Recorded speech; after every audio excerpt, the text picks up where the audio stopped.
Hello, it's Friday night, and this is Full Day, your late night show. I'm Vin Martin Obiora Ilo. Tonight on the show, we'll be looking at the local government as a platform for the engagement of the grassroots. Our guest is the chairman of OKOYE River Local Government Area of Enugu State, Greg Anyebudike. Greg, you're welcome to our show. Thank you. Good to have you here. Well, we'll be back with you, but let me also remind our viewers that CHIEDOZIE, who is a chief basketball coach in Enugu and also the deputy coach of the Nigerian basketball team, will be speaking to us about harvesting positive youth energy through sports. That will be a little time later. But first of all, let's look at what is trending. A former deputy national chairman of the People's Democratic Party, PDP, Olabode George, has faulted the recent appointment and reconstitution of boards by the sole administrator of Rivers State, retired Vice Admiral Ibok Ete Ibas, describing them as illegal. In a statement on Friday, George also picked holes with the decision of the administrator to appoint officials to oversee the 23 local government areas and restructure state boards despite a standing court order prohibiting such actions. He said the actions were clearly against the spirit of the Constitution, warning that Ibas would be held responsible for all his actions. Justice Adamu Mohammed of the Federal High Court in Port Harcourt had previously barred Ibas from appointing sole administrators for the local councils. He, however, went ahead to make the appointments and reconstitute boards of agencies, commissions, and parastatals. Also trending tonight, a lawsuit filed by an Abuja-based lawyer, John Mary Jidobi, challenging the appointment of retired Vice Admiral Ibok Ete Ibas as the sole administrator of the Rivers State government, was delayed due to difficulties in serving some of the defendants. The delay arose after the counsel to the plaintiff, Chimezie Enuka, informed Justice James Omotosho of the Federal High Court in Abuja that hearing notices had not been successfully delivered to Zamfara and Bauchi states, the 8th and 9th defendants in the case. Only the attorneys general of Lagos, Bayelsa, Taraba, and Edo were present in court out of the 36 state governments' attorneys general listed as defendants. Enuka assured the court that all defendants will be served by April 13 and requested an adjournment to complete the necessary procedures, following which Justice Omotosho adjourned the case until June 11. Jidobi is urging the court to nullify all actions and decisions taken by Ibas in his capacity as sole administrator of Rivers State, arguing that his appointment is unconstitutional. He is also seeking a perpetual injunction preventing President Tinubu or his representatives from interfering with the tenure of the governor and deputy governor of Rivers State or any other state. Also trending tonight, the Attorney General of the Federation and Minister of Justice Lateef Fagbemi has urged Nigerians to stop interpreting judicial matters through partisan lenses. Fagbemi made a statement while addressing journalists with reference to the emergency rule in Rivers State. Fagbemi said he has avoided taking sides on the declaration of the emergency rule, which is now a subject of heated debate and controversy since the matter is being subjected to judicial scrutiny. He said there is need for stakeholders to shun emotions and sentiments when seeking answers to legal questions. President Bola Tinubu on March 18, declared the emergency rule in Rivers State, citing protracted political crisis, following which he suspended Siminalayi Fubara, governor of the state, his deputy Ngozi Odu, and all members of the Rivers Assembly for an initial period of 6 months. Tinubu immediately appointed Ibok Ete Ibas, a retired naval chief, as the state's sole administrator. The National Information Technology Development Agency, NIDA, has issued a public advisory warning Nigerians about a fraudulent website impersonating the Google Play Store. And this story has been trending. Head of Corporate Affairs and External Relations, Anita Mrs. Hadiza Umar, who made this known on Friday in Abuja, stated that the fake website was distributing a new malware strain known as the Play Predator Trojan. She explained that the fake Play Store links were being circulated through various social engineering tactics, including phishing emails, malicious advertisements, and SMS messages. According to Umar, once the fake application is installed, the Play Predator Trojan gives attackers unauthorized access to the victim's device. She urged the public to download apps only from the official Google Play Store or other trusted sources.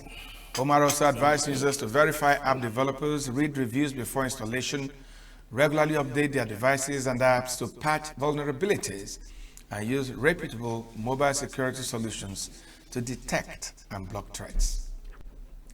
Also trending tonight, Canadian Prime Minister Mark Carney has addressed supporters at a rally emphasizing his government's commitment to countering U.S. tariffs with retaliatory measures aimed at minimizing impact on Canada while inflicting maximum pain in the U.S.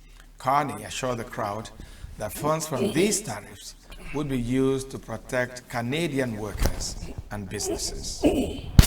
You're watching Full Day. We'll take a break. When we return, we go straight to our conversation. Every second, every minute, every day, news is breaking.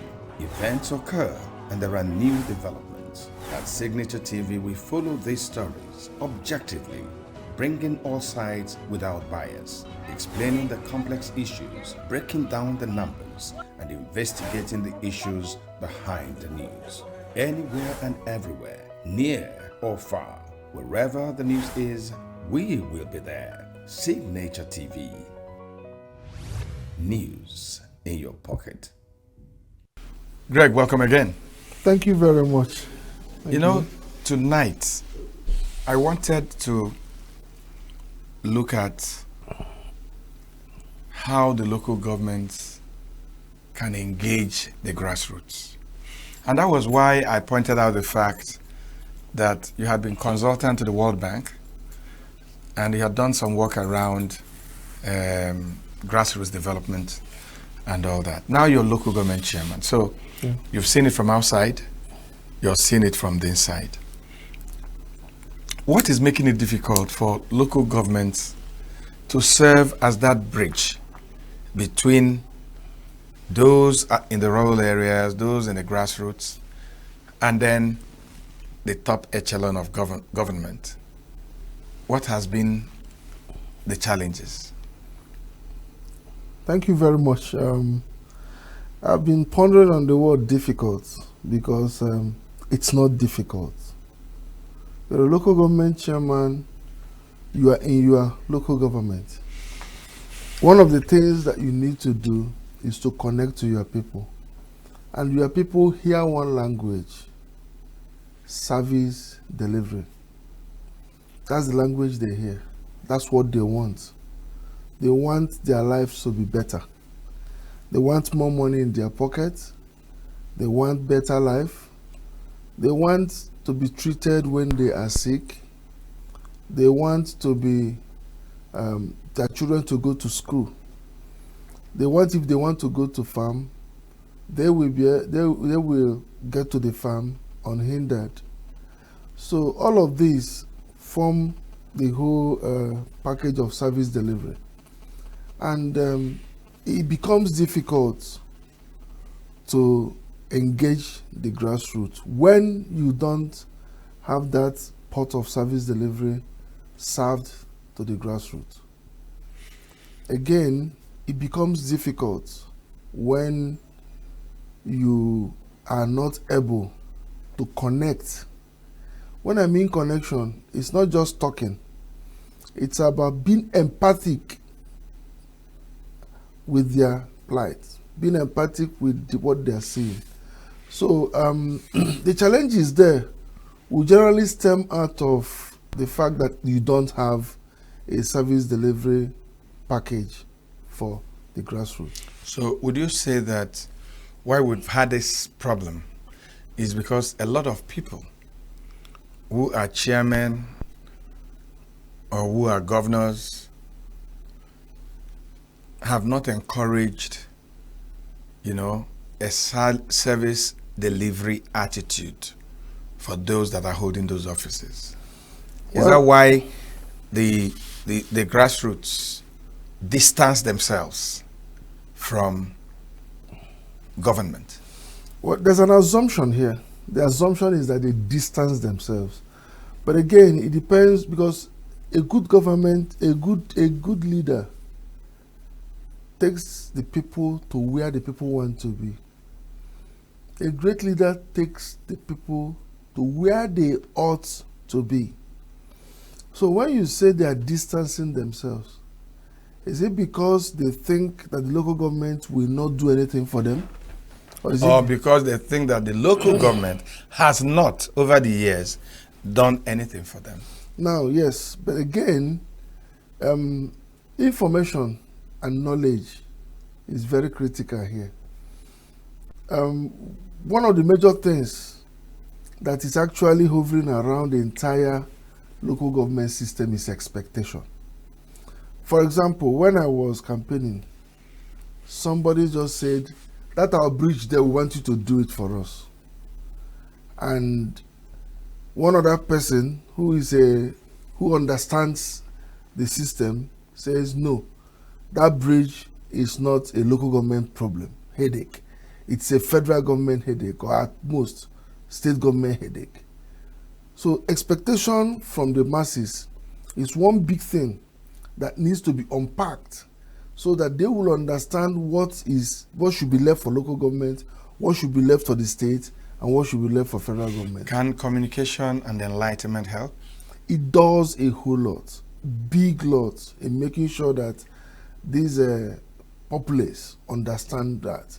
But beyond that, in every country, there is paucity of resources. It's very few countries that will have resources that will cater for all their needs, at least for sure. I'm not sure there's any African country that has enough money to cater for all their needs. However, it now comes back to what can we do? What can we not do? And it also comes back to the part of the politician or the leadership.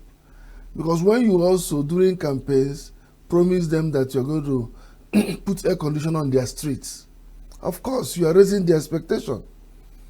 And when you don't meet up with it, there is apathy, there is that kind of withdrawal from the citizens that the leader has not met their expectation. But beyond that also, if you are able to explain to them, then it goes back to the people themselves, because some of the politicians may be mischievous to start saying some of the things that are not possible. And the people buy these things because during these campaigns they're impressionable. So there's a whole lot of mix on the part of the citizens, on the part of the politicians. Citizens are expecting too much, politicians are promising too much. But there's a fundamental thing here. I like the word you said, communication. Very, very important. If this communication is passed on very well, expectations will be managed, then the availability of resources will also be managed. Then people understand this is what I can ask this person to do, and this is what this person cannot do. And then there's a balance in understanding.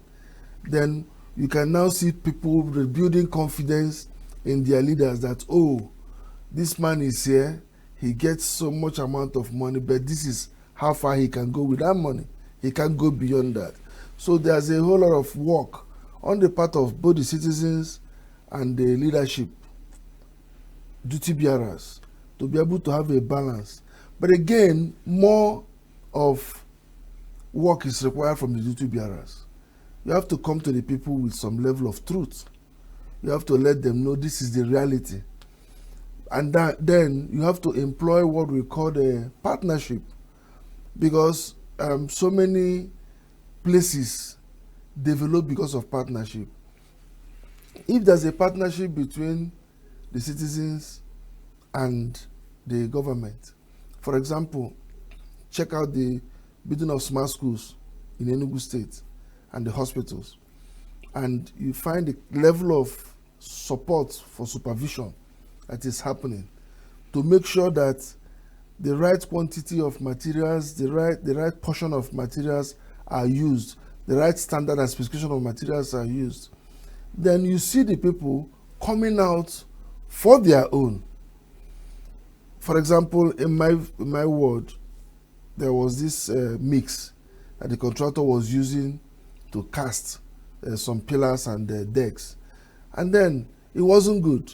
It was, even a layman knows that that mix is not good, and then they reported, and government quickly rushes back to decide to say, stop work, come and answer for this.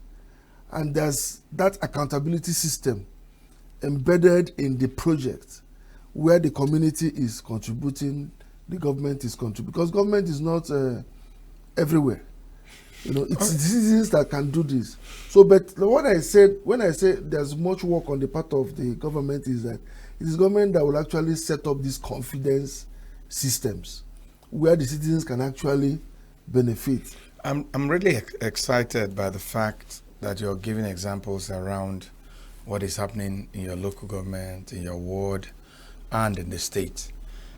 And I'd like to, let's use your local government as a test case. You've been in office now for about 3 months. 6 months plus. Oh, 6 months. I didn't know that. Sure.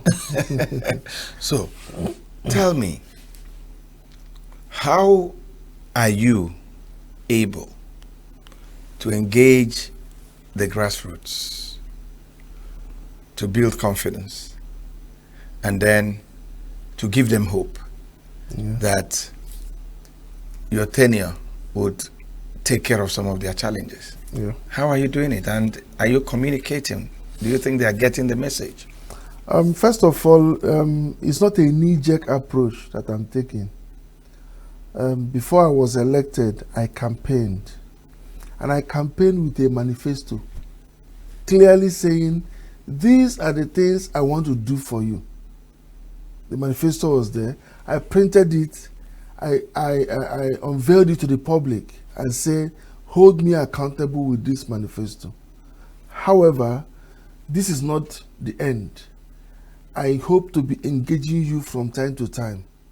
I want you to come back to me so that you study the manifesto, so that we can discuss how we are going to work together to deliver the manifesto. And back to my office, I pick the items in the manifesto, and that guides how we run our activities day by day. In the last 6 months, have you ticked a number of them? Of course.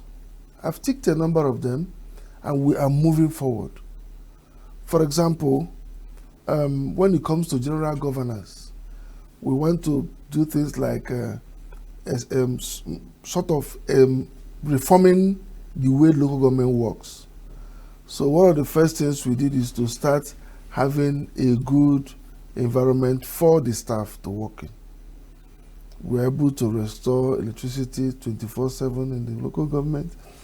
And in also helping our work, we're able to put in some 24/7 internet services in the local government. So what do?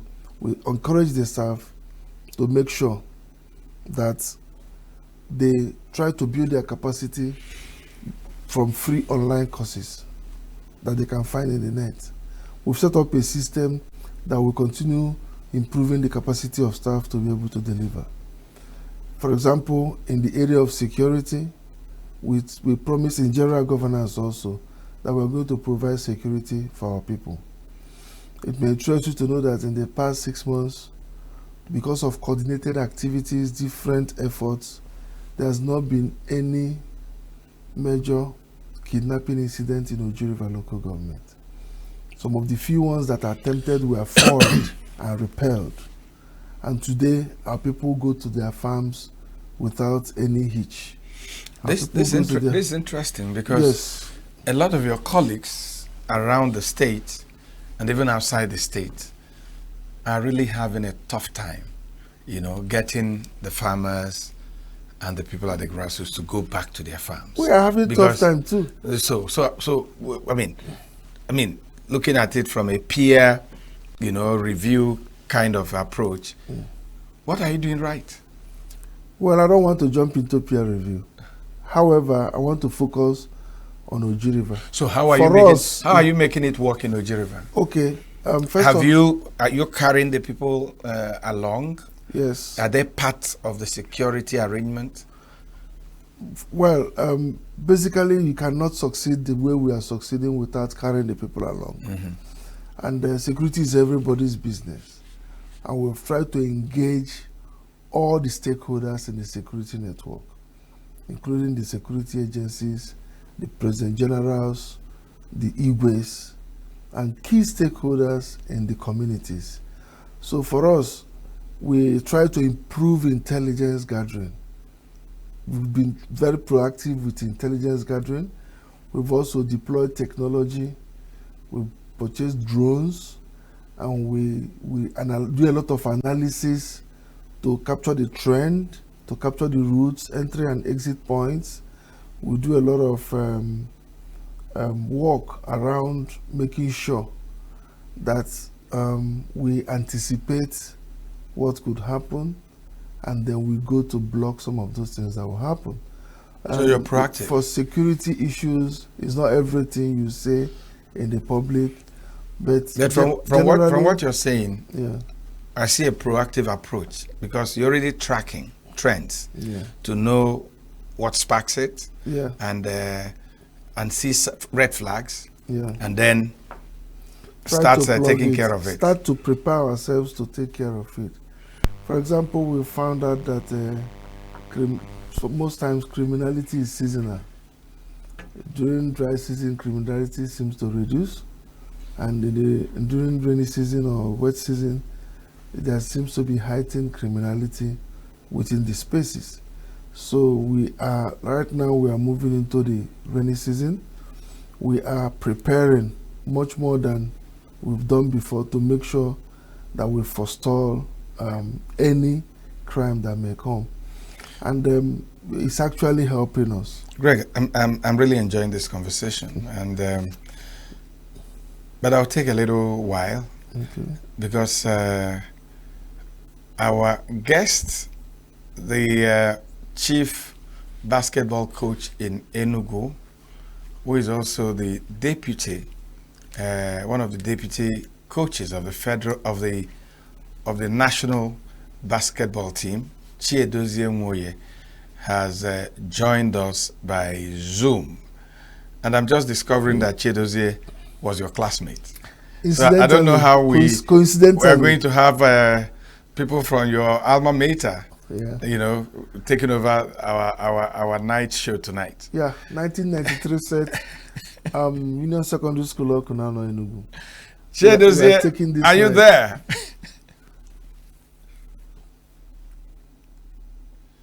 Good evening. CHIEDOZIE, thanks for joining us. Yeah, Mr. Ilo, good evening.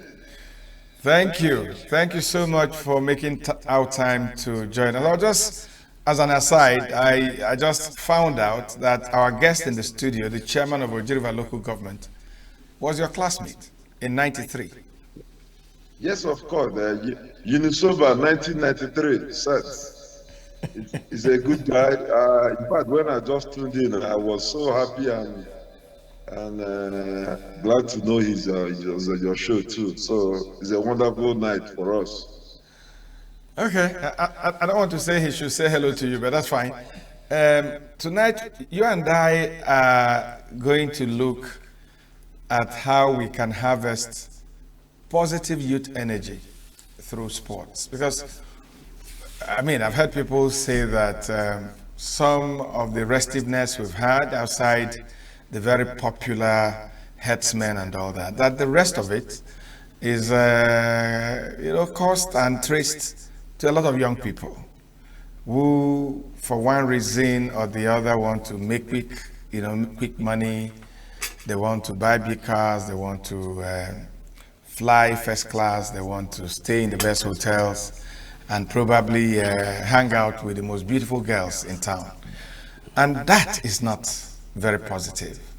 So how? You've been there, you've been in sports for a very long time. And meanwhile, let me just congratulate you for being part of the team that just did Nigeria proud by winning your recent match. But tell me, how do you think that we can take this energy and make it positive? Okay. Once more, thank you, Mr. Elo, having me tonight. Well, sports is a big tool. It's a very big tool that connects people. You know, like in the Western world, you know, you hear big stories about sportsmen doing well because the investment in sports is huge, and the return is something else to deal with too. You know, most big guys that play in the big sports in the world, they are rich. They live a good life. You know, mostly in basketball these days, you have to go to school to achieve a lot because normally injury sets in when you get a certain age. So when injury sets in, what's the next thing you do? You fall back to what the certificate you have. That's one good thing basketball has done to a whole lot of people. So, and I'm proud to be a basketballer. So, like what you just asked now, I mean, it's just for government to invest more in sports development in Africa, in Nigeria. And once you do it, and let me shock you, the energy, the talent is more here because we have raw talent. But most times, availability of facilities is the main problem. So I believe, I for one, like we traveled to Libya. I was shocked. This is a war zone for a very long time. We were able to, we were opportune to train in so many indoors around the city before we went for our own game because we went on time. Normally Nigeria don't do that, but this time around we went on time, so we were able to use the facilities around. I mean, is something else. And fortunately, our first game with Libya, we beat them.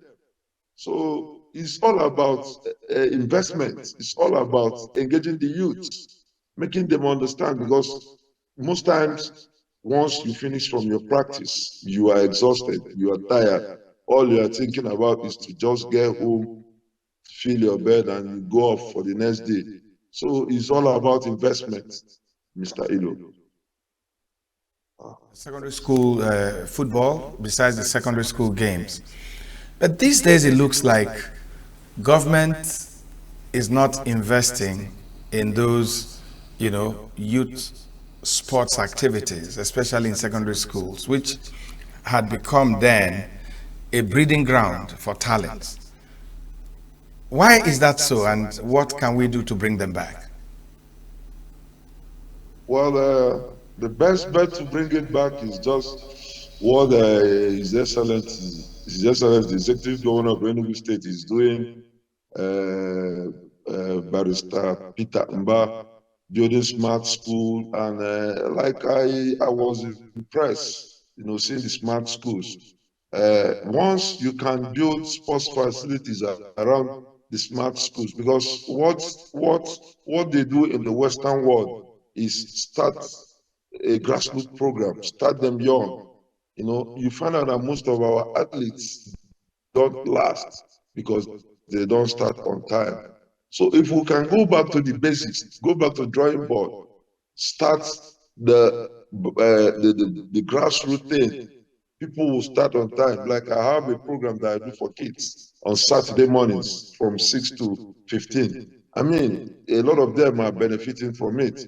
So they need to, where they learn the basics, So if government can actually invest more on that, you find out that our society will be a better place to be. And like the governor's terminology, tomorrow is here. Our tomorrow is here indeed. It's just all about doing the right thing, catching them young, Because once you catch them young, they get to a certain age, they will explore. But when you are like somebody like me, I started at a very old age, and I was able to tour around the world and did what I did to get to where I am today. So I believe so much in investing in the younger ones, building sports facilities around our schools. Our education sectors should do more on that. We cannot generally allow government to do everything. We do our own, and government will do their own. So I believe so much is a doable thing. It's all about our mindset. It's all about our mentality. It's all about what we think about. And we will have a good society, free crime society. Crime is not something you stop completely. But when you invest more in sports, because a whole lot of youth have the talent, they have the muscle, they have the energy to do things. But because they are not engaged, they can use that energy for something different. But when you engage them, something that they know, and they look up to some people, they have icons they look up to, they have legends that they look up to. They know they will get to this standard, and they look at that person, they envy that person, they want to be like him. Like what is happening in America now in basketball. People go to, is a must. Like in NBA now, you can't play NBA now without going through schools. So if our government will eventually do that, I mean, we'll have a big and good future society for Nigeria. Okay, CHIEDOZIE. Thank you so much. My takeaway from this conversation is that we need to invest in sports, not just sports. We need to invest in youth sports so that we can catch them young and redirect what you called their vibrant energy into things that are positive. CHIEDOZIE, thanks a lot for joining us. I hope very soon you'll be in the studio so we can have a more elaborate conversation. Thank you so much. Thank you. I appreciate We'll take a break. When we return, we'll conclude our conversation with Greg Anyebudike, Chairman, Oji River Local Government of Enugu State. Well, Greg, listening to CHIEDOZIE, well, that wasn't actually part of what I wanted to talk about tonight. Okay. Are you investing in sports? Yes, the kind of investment you want to make in sports is actually sports for business. How do you mean? Can you break it down for me? So, for example, there was a competition by every local government. Oji River youth participated, but they didn't just participate. We have scouts that are going to look at them to pick talents from them. That's the kind of thing we want to get in sports. So we're not just playing sports for entertainment. We're also trying to get the children to hook up to businesses that accrue from sports. How did you get the scouts? How did you partner with them? Some people approached us. These are, of course, there are scouts everywhere. So they approached us and we say, okay, the competition is coming, go and look for them. And we're going to have so many other competitions in the local government. The inter-house sports competition is about to be organized.